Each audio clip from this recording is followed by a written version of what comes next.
Hey everybody, and welcome to our first Friday of our summer school e-learning English class. Just wanted to let everybody know that the Great Gatsby unit is now open. So take a peek at it. Obviously you still may be completing a few assignments from Unit 1, and that's fine. Just remember to, in Unit 1, take a look at the due dates. Remember you cannot hand in anything late. The due dates are the due dates, and that's the way it is. Like I said, we are doing 4 months of work in 5 weeks. So I can't give a week extension for anything, even a day extension. So make sure you're always aware of your due dates, and then everything should be really, really good. So take a look at the Great Gatsby.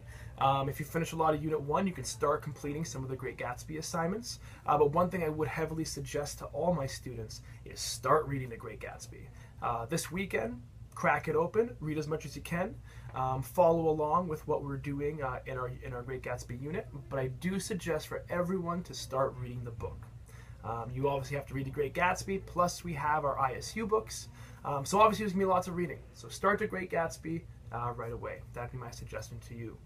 Something else that I want to talk about is your personal essays. I should be done editing all your personal essays fairly soon if you haven't got your feedback already. Some things that I just want to talk about, issues that I saw with a lot of people. First and foremost, edit your work. There were a few students where I'm pretty sure editing really wasn't done because of very simple mistakes, simple grammar and spelling mistakes that if you did spend time to edit it, you would have caught. So make sure before you hand in everything in this class, please make sure that you edit your work. It's really, really, really important. Another thing that I want to talk about that I saw a lot of people doing is make sure you're following proper MLA format. So your name and page number in the top right hand corner, your setup, if you will, your name, my name, course, and the date. Things like that are needed for doing academic papers. Follow MLA. You will have seen if you did or did not do this on your feedback that I gave you. Another thing, just to let you know, one of my biggest pet peeves is when people don't capitalize I's. It's absolutely drives me nuts. So please, please, always capitalize your I's. They are just very blatant to see, and it just shows me right away that you didn't edit your work. So please, please make sure your I's are capitalized. Personally, my big pet peeve. Something else that I'd like you to do is to start double spacing your work.